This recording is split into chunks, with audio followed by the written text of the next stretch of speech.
Hello everyone, my name is Dr. Radha Rao and this short video today is about recurrent pregnancy loss or repeated miscarriages.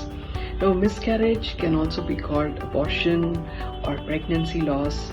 It's when you have a confirmed pregnancy on either a scan or a blood test or a urine test and then you start bleeding. And if this happens for the first time, that's the first abortion. Usually this can happen to 25% of pregnancies in this world. That is somebody having a miscarriage for the first time.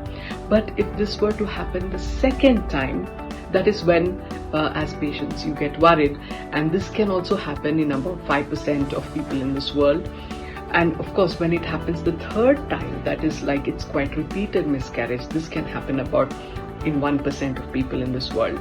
This video is about the do's and don'ts. So if somebody has experienced one miscarriage or two miscarriages, what is it that you should do and what is it that you shouldn't do? See, one thing that you definitely shouldn't do is blame yourself.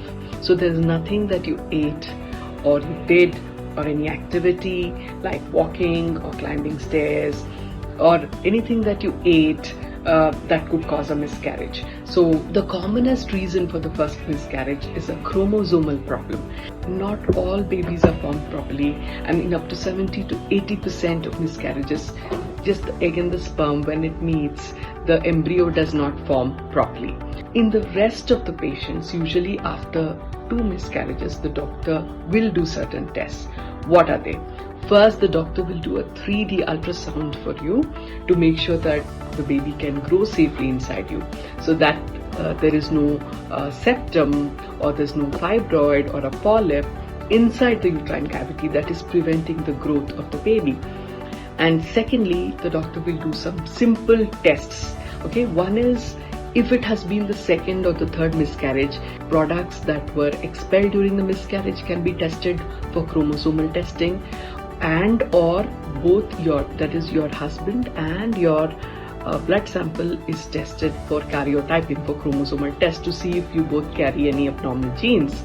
The third test is simple blood test, that is to rule out thyroid problems, diabetes, prolactin, and if by chance you have PCOD, whether it's or lifestyle changes have been made, whether you are in the right weight category, whether you've stopped smoking, alcohol, use of other medications that could be causing the miscarriage.